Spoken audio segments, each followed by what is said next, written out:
everyone! This is Ars. Gusto ko lang po i-share sa inyo about Kaiser Ultimate Health Builder. Bakit po maganda si Kaiser, no? Kung wala ka pang ipon at balak mong magsimula mag-invest kay Kaiser Ultimate Health Builder, ang maganda, simulan mo na right away. Bakit po siya maganda? Bigyan mo ng konting minuto ang explanation kong ito. Don't skip. Si Kaiser International Health Group is the healthcare provider of Department of Agrarian Reform or DAR, Supreme Court, House of Representatives at marami pang iba. May product ang Kaiser na Kaiser Ultimate Plan, a long-term healthcare plan po. Bakit nga ba maganda magkaroon ng Kaiser 3-in-1 investment product ang mga bawat miyembro ng pamilya, lalo na pong mga breadwinner na tulad ko? Alright? First, kapag hindi ka na-employed at binawi na nung dati mong employer yung short-term HMO mo, hindi ka mag-worry kung ma-hospital ka. Second, kapag hindi na nagamit ang annual healthcare coverage mo, hindi siya na-expire.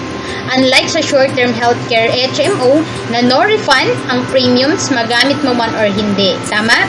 Sa Kaiser, marireceive mo ang guaranteed long-term healthcare bonus which is good forecast sa maturity.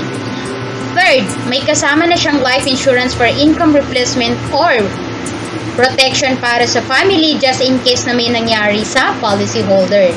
Fourth, waive na ang payment kung may nangyari sa policyholder, means wala nang babayaran ng family kahit 1 year pa lang nakaka-invest ang policyholder at matatransfer pa ang healthcare coverage sa beneficiary.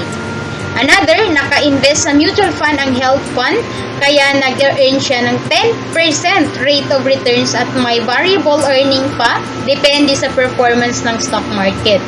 Another, good as cash siya pagdating ng maturity. So, pwede kang mag-withdraw gamit ang iyong Visa card. Hanggang may fund ang account mo, patuloy lang ang pag-earn ng 10% rate of returns.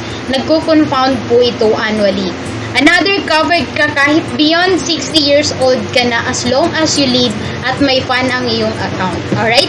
Another, in case of emergency, pwede magamit as family assistant.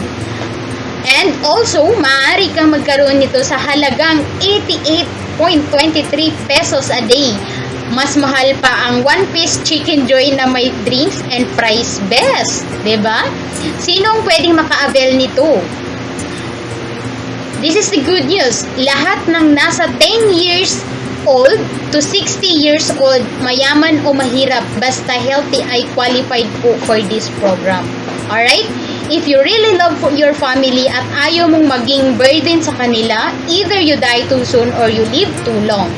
Get Kaiser 3-in-1 long-term care. Meron na po yung life insurance plus investment as early as you can. Dito po, nagsimula po ako dito sa age kong 22 years old. Alright? So, mas daig ng maagap ang masipag. So, lagi po natin yung naririnig, diba? Kahit hindi ka IMG member, ay pwedeng kumuha po ng Kaiser. Pero, syempre, mas maganda kung magjo-join na rin sa IMG dahil sa dami ng benefits, no? Sulit na sulit ang one-time membership fee na babayaran po natin. Paano ka matutulungan ng IMG at Kaiser 3-in-1? Ang sagot dyan, message mo ako or just send me a comment below. Have a great day!